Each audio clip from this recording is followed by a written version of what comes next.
Welcome to Let's Talk Possibility, episode 32 on the 14th of May 2012. We are talking to a man today who is taking on the entire banking system in one go, Michael Tellinger. Thanks for listening.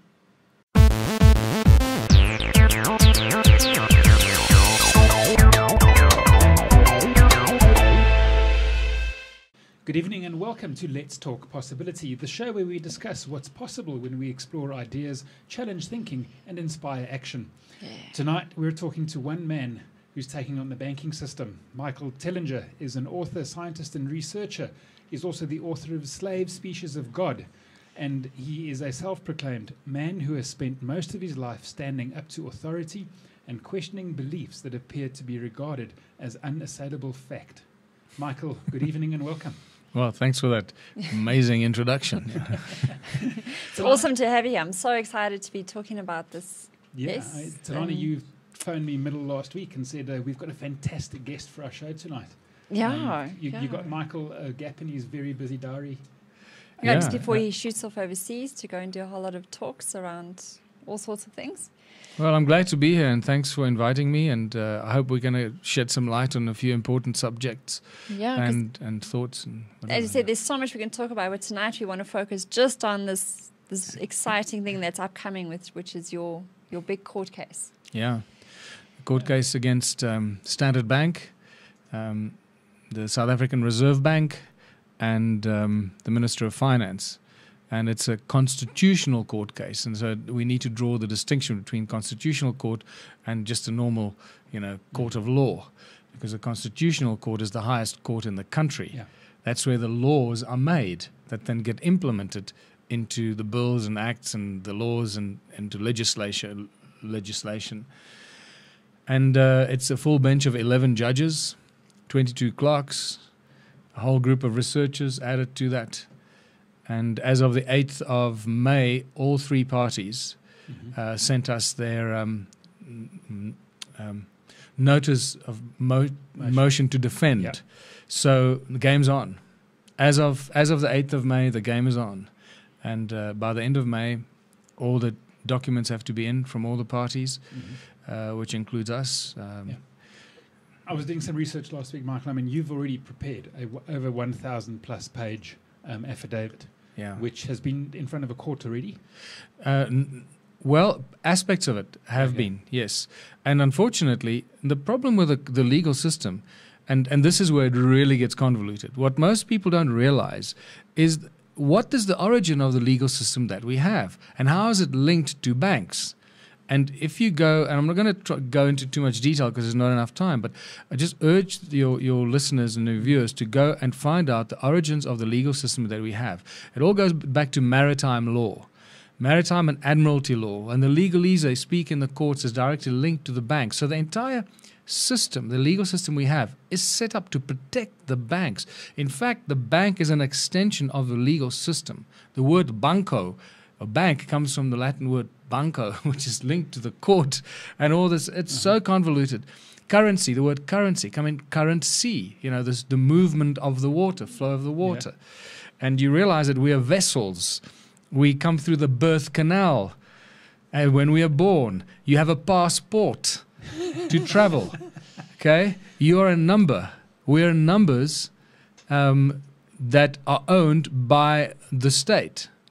That's why they give us a birth certificate at birth when we come out of the birth canal.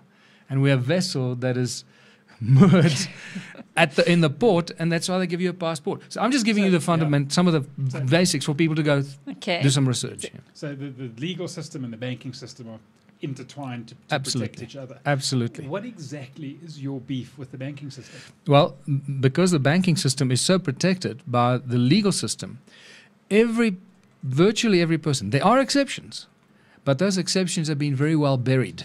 So people either can't find the precedents and so forth. There are exceptions in America and precedents in America where judges have ruled in favor of people going up against the banks, but somehow those precedents are not followed by judges because the legal system seems to work on this weird thing called precedent. If it's happened in the past, then that keep happening. Well, that's not really right, is it? Every case is a completely unique set of circumstances and must be judged on its merits. One would think. Yeah, And not because it happened in the past. So, there we go. We just And I mean, I read in the previous things that you've had in front of the court, you in your appeal now to the Constitutional Court, you make it very clear that you don't believe that judges in the previous case applied their mind. Exactly. And that's a very important thing. Remember that the judge has an oath of office. Again, people don't know this. And the judge's oath of office, the most important aspect of that is to uphold the constitutional rights, according to the Bill of Rights and the South African Constitution, the rights of the people, of the citizens, Right. above all, and to develop common law. Not maritime law or contract law or other, banking law or whatever, is to protect the rights of the citizens. Now the judges don't do that. You asked me, how did I get to this point in a roundabout way? Well, I've been in the Supreme Court in Johannesburg on 3 occasions, arguing my case on my own, not represented by an advocate or a lawyer. All other cases where people have been represented by advocates and lawyers have failed dramatically because the lawyers and advocates don't really understand it because they come through the legal training. And everyone's got the same training, so everyone's got the Exactly. same point of reference. So they struggle to break away from their training. And I'm not saying that all lawyers and advocates are like that. Since Scott Kundell has launched New Era, New Economic Rights Alliance, we've been inundated by lawyers and advocates to say, hey, we'll come and help you. Pro bono. We'll, what do you want us to do? And you love to hear those words. Exactly. Pro bono. And that's been the thing because the moment you stand up and you represent yourself, which is your right, you can represent yourself in any court in South Africa. The judges have to allow you more freedom than a lawyer would be allowed. So I can go in there and blunder along and say, sorry, I don't understand what you mean. Please explain it to me. And they have to explain to you everything that you don't understand. Otherwise, they're not upholding your constitutional rights. Now, the judges don't understand what the hell I'm talking about. And they don't understand the deeply convoluted financial systems that are the foundation of the banks and how the banks wangle their way through this deeply convoluted system, making money out of thin air and getting away with it. So when you bring it up in front of a judge, they look at you like you've just come from Mars, quite frankly. And they don't believe a word you're saying. Yeah. They automatically assume that you're making stuff up and they side with what the bank is saying, prima facie, at face value.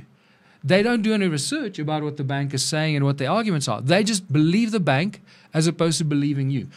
And I've done this on 3 occasions, and each time my arguments in the Supreme Court lasted more than 2 hours. Now that's unheard of. Okay? Yeah. So the fact that they've allowed me to argue for 2 hours shows that they allowed me some sort of constitutional right, but they didn't listen to a word I say. So in a nutshell, Michael, what is your case against the banking system? Well, they break laws on a daily basis. They first of all, I think we've identified about between 30 and 35 laws, acts, and bills that they break on a daily basis, from contract law to the Bank Act to the Consumer Protection Act to the Fiduciary. I forget all these acts names, but there's just a whole long string of them. And I think you actually list them in all the documentation on your website. And for people that want to read this, go to thebigcase.co.za and you can download. You don't have to download the full 1,000 pages because there's just supportive arguments in that. Yeah. But just the first 100 pages is really our argument. And but there are other arguments that come into this. And you see, I got involved in this when I realized that the banks were doing something deceitful and deceptive and not necessarily transparent. And I asked them for a few pieces of paper, which was an official statement, which they should produce within seconds, right?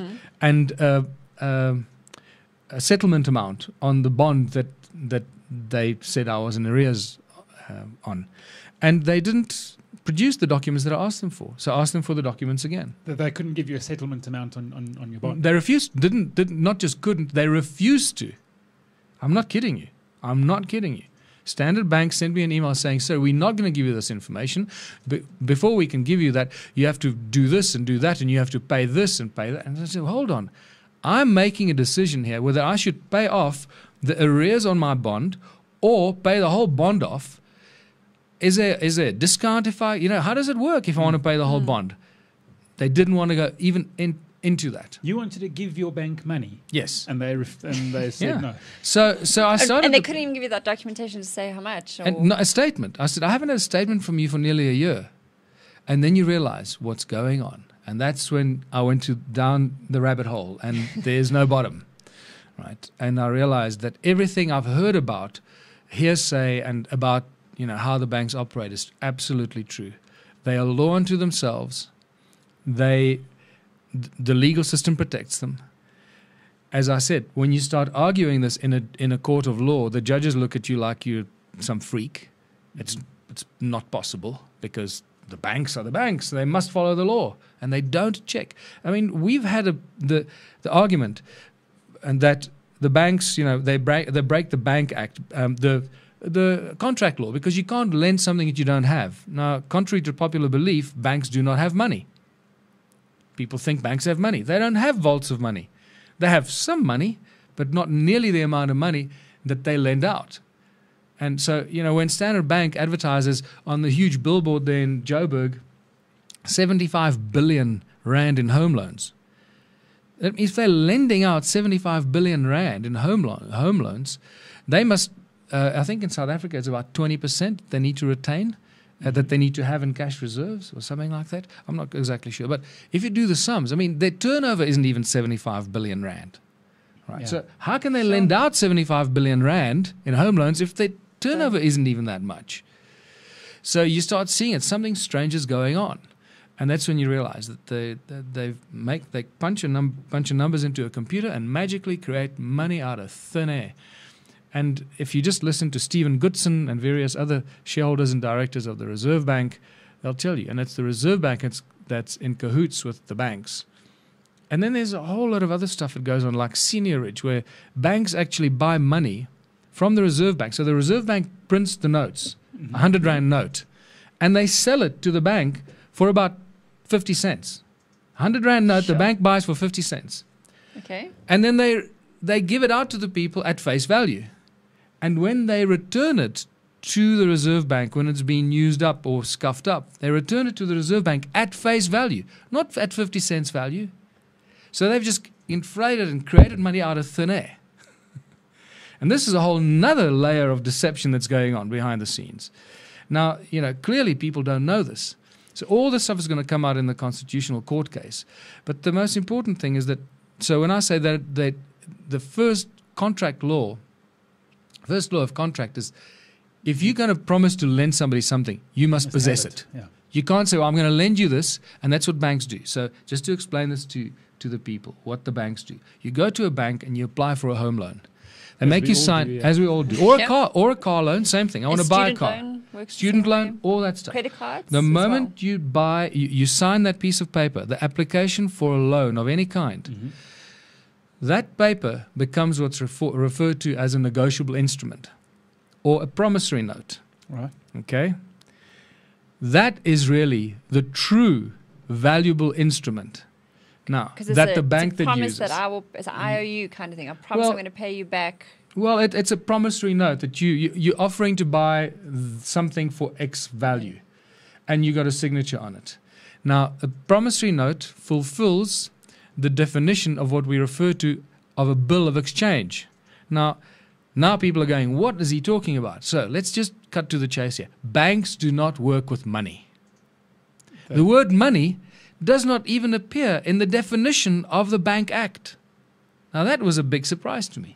Go open the Bank Act, go online, download the Bank Act, look for the definition, because in every contract you need to start with the definitions, right? Yeah. And everybody believes, money is the stuff that we get from the banks.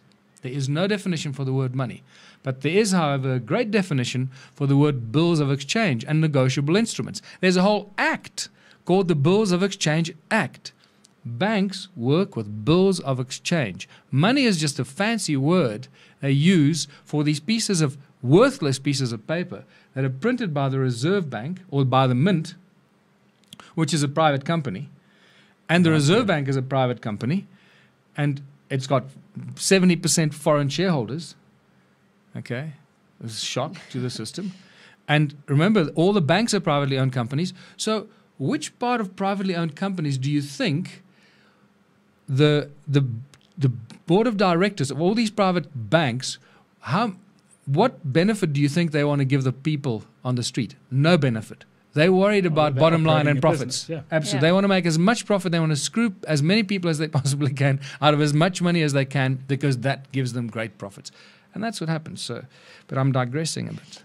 So you're taking then the banking system to court to try and expose all of this, to make them more transparent, because so that people will know what's just going a bunch on. of private companies that the government has allowed to operate like gunslingers with impunity. Rip off every South African, every human being in the world actually undergoes the same treatment and absolute exploitation. Basically what they're doing is they're profiteering on every person. The moment you sign one of those pieces of paper. But I mean, they're profiteering on multiple levels. Multiple levels. Because my bank charges me money, or charges me a fee when I give them my money. They charge me a fee when I want my money, when I want it back. Yeah. That's so just maybe to complete, because I'm jumping around a bit. So you sign that offer to purchase. They take that offer to purchase, and what they do is it's called securitization. They go and they sell it on the international stock market. They sell it to they bundle those 100, I don't know, they bundle them in like $100 million rand bundles, and then they sell it through to the Reserve Bank, and then releases money to them. The Reserve Bank in turn sells it to an international, mostly the DTC, Depository Trust Clearing Corporation, DTCC, in New York. And the Depository Trust Clearing Corporation is one of the strangest organizations in the world. And it's just, they turn over 15 trillion a month or something stupid like that. And they do nothing, they make nothing, they produce nothing, and yet they turn over this. So what's going on here? Because they bind that piece of paper with my signature on it, or a whole bunch of them. Yeah. And then the banks trade. So the bank takes your promissory note and they sell it on average for about 3 times its value. So if you're buying a house for R1 million, they don't have the money. You sign that offer, they then trade that offer, sell it on the international stock market, make 3 million rand out of something that you signed for R1 million. They don't tell you about it, so that's not being their fiduciary responsibility is to full disclosure. So there's another breach of contract and breach of various, whatever codes of conduct, and they keep that money for themselves. They don't tell you that they just profiteered on you. Now, profiteering or undue enrichment is also unlawful. So they're profiteering on your signature. Remember, they couldn't do that without your signature. And that was one of my arguments in court, standing up and basically telling the judge they stole my money. Because if it's my signature that generated that money on the stock market, well, at least some of it or most of it, and all they're entitled to is a commission or a transaction fee or a commission fee, like an agent selling a house. So they lie to you and they don't disclose that. They profiteer on you, keep all that money, and then they tell you that they loaned you the money, which is a lie. So they're in breach of contract law. They didn't have the money. They went and got the money on the strength of your signature. Then they take the property that you're buying, and they make you sign that as surety on something that's already been paid for. And then they charge you interest on money that they never had, compounded interest. And compounded interest, the formula just so people understand how to work out compounded interest, the doubling effect of money. Basically what you take the number 70, okay, and you divide it by the percentage that you're being charged. So, and this number 70 is interesting because that actually falls into the laws of nature and sacred geometry, and that's a whole nother discussion. So you take 70, because remember it's a resonance frequency number, right? 70, 700. And you take 70 and you divide it by the percentage. So on average, so if you got a bond at 10%, okay, that means every 7 years, the amount that you're paying will double. So Okay. within the first 7 years, you've paid off your home loan if it's R1 million at the amount that they prescribed you. But the home loan is 20. Because it's 20 years. Exactly. That means you're paying it back 3 times. So they've already profiteered on you 3 times because they've sold you a promissory note for on average 3 times the value. Mm-hmm. Then they lied to you, tell you that they loaned you the money and make you sign the home loan agreement and put your property up as surety for money that they never loaned you and make you pay compounded interest 3 times the amount of the value of the property. And then they I mean, take your it's property just- if you miss the Exactly. I payment. was going to say, if we look at the nuts and bolts of this, I mean, you buy a house for, let's say $1 million, and let's, for argument's sake, say your repayments on that is 10K a month. Yeah. Strictly speaking, over the first 7 years, you should have settled that. That's it. But after 7 years, you've You only don't. paid off the interest. Not even, because the interest it's ridiculous because the interest it's compounded interest. It's a beast. But they allocate that to your account up front. Yeah, and you pay the interest up front. So and there are other clauses and laws that they break. For example, there's a clause in the law that states very clearly that you're not allowed.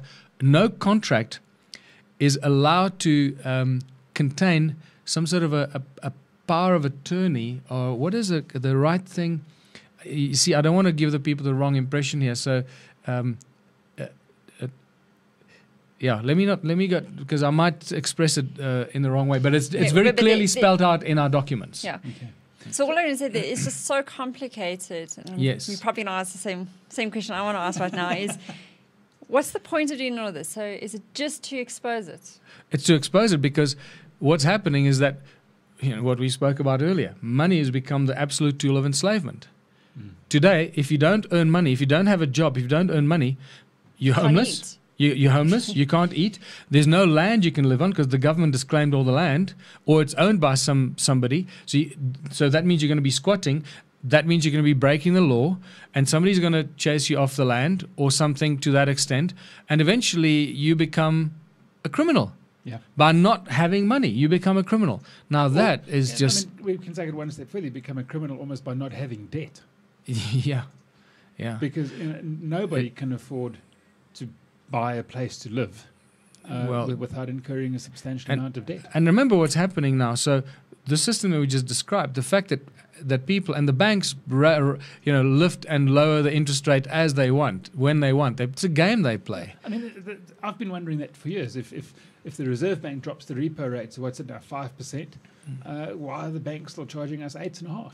Exactly. I mean, there's Exactly. always that consistent 3.5% discrepancy. Well, I think Iceland is a good example that we need to look at, and I don't know if you followed Iceland because it's a beautiful example that's happened 2 years ago, where the people pretty much forced the government to resign.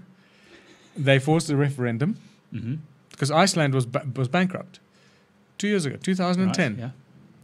Iceland was bankrupt, so the people marched on the government, forced them to resign, had a referendum, and a sequence of events.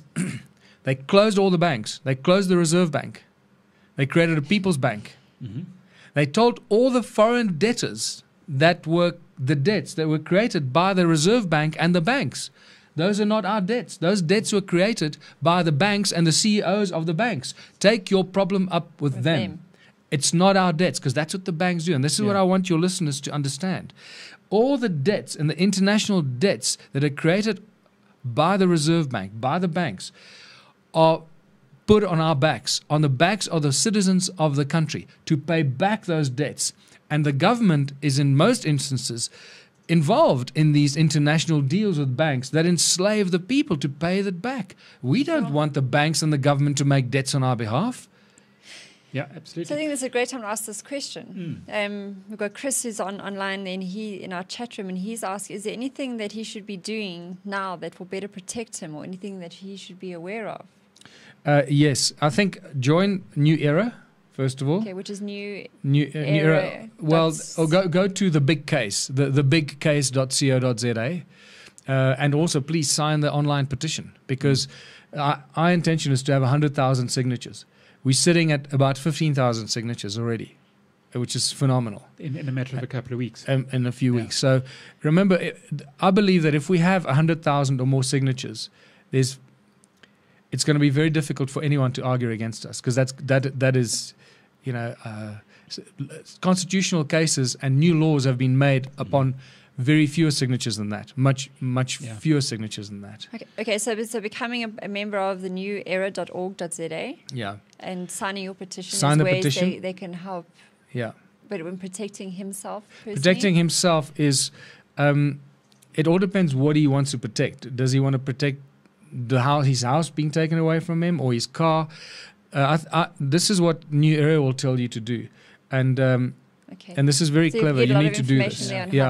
But I think also just if more and more people begin to effectively question what they sign, yes, surely that would create more awareness. Can I tell you what I found out when I started, going to court, and this escaped me. It's only on my second appearance in court I realized that there's this clause in my mortgage bond agreement that tells me I must pay back the so-called loan. I call it the so-called loan because it was never a loan. I never received money. And I must pay it back in lawful money. First of all, the word money is never used. Okay, the word money is never used in any of the contracts you sign. The home loan agreement does not use the word money because they know that there is no definition for the word money. So if they use it, they're going to be in trouble. Ask anyone to go and check their home loan agreements. It doesn't use the word money. It's the sum of, or an advance of, or a credit of, but never say so much money. Yeah. We're lending you money. Doesn't say that. But it says quite clearly how they expect in the mortgage loan agreement. Yeah. Now, when you sign that, so you're putting up, and if you can't, you must pay it back in lawful money.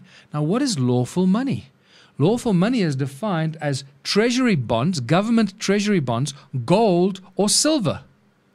So they want you to pay back something that they never gave you. So that's a clear breach of contract law. Now, I argued this in court on 3 occasions. Yeah. The judge looked at me like I was some idiot. But this then goes back to the traditional gold standard that we assume is still in place. We assume. Yeah, the Reserve Bank is supposed to be able to guarantee currency against gold reserves. Well, that's long gone. I mean, I think it was in 1933 already, as far back as that money was removed from gold standards, and it really hit the sort of the crescendo in this, I think 1976 under Nixon, where all money was removed from the gold standard. I speak under correction, but it's. But I mean, in that mortgage loan agreement, although the banks can't guarantee a gold standard when loaning you supposed money, they expect you to be able to guarantee it when you repay that loan in lawful. Yeah. And the judge didn't find that the judge never questioned the bank on anything. He just took prima facie, at face value, everything they said as being absolutely true and in line. So, and hence why it's got all the way to constitutional court now. Absolutely. Because every step of the way, my constitutional rights have been infringed. Yeah. I mean, what's also interesting reading and just preparing for tonight is the fact that in one of the articles I read, Michael, that in its defense, the bank that you're taking to court got involved, one of the country's biggest, oldest law firms with its most senior counsel. Yeah. Now, I mean, surely if this is something immaterial, they wouldn't be going to those lengths. Exactly. And not only did they get some real heavyweights there, they lost their cool in court. On the last time we were in court, we didn't lose our cool. We're actually just, because we're there in absolute truth and honesty and integrity, telling the judge what we've learned through our research, and the judge is completely blind to it. They have been blind to it, which will change in the Constitutional Court, I believe. And we've got it on record. Shem Simon, one of the most senior counsels in South Africa, advocate, lost his cool, and in a moment of being red in the face and a lot of spit coming out of his mouth, shouting quite loudly in the court, accusing me of abusing the court and that it's, my fanciful, nonsensical arguments, were an abuse of the court and so forth. Said, so what if we don't have money? Everybody knows the banks don't have money.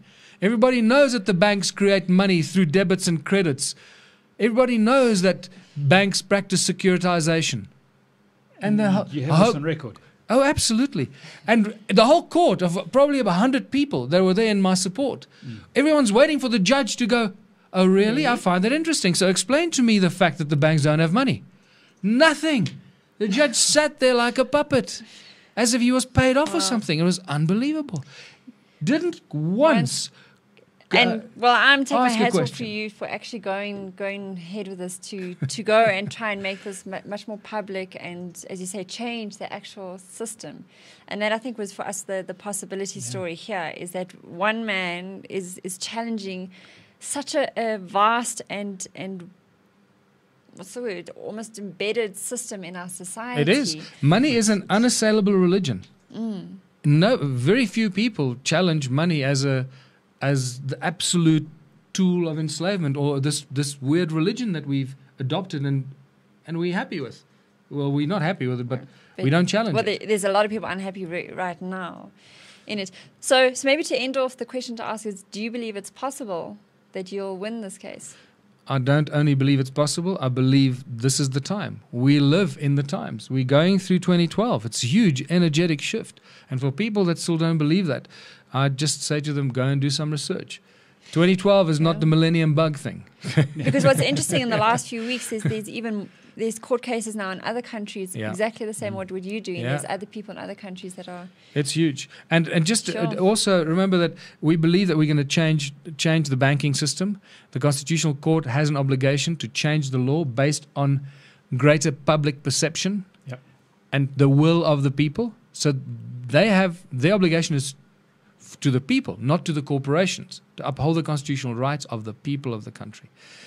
And the other thing you mentioned earlier is like banks getting bailed out. I want people to ask themselves and start debating this. Well, who are the people that are bailing out the banks? Who's bigger than the banks? Who's bigger than the banks? Well, it goes up in a pyramid. And when you start following the money, you realize how rotten the state of Denmark really is, as Hamlet would have said. Yeah, for sure. So we're back to following the money to the top of the pyramid. Michael Tellinger, it has been an absolute adventure to have you on Let's Talk Possibility tonight. Let's continue this conversation. Definitely. Online, our Twitter handle @LTPossibility. And Talana, what's that web address? You can find us on Facebook, would be the best place to carry on the conversation. And the web address for Michael, just to follow that is thebigcase.co.za. Thebigcase.co.za. So let's keep talking about, what's possible. Folks, you've just spent half an hour with Talana Simpson, Eric Vermeulen, and our guest tonight, Michael Tellinger. We'll catch you again next week on Let's Talk Possibility. Good night. Good night.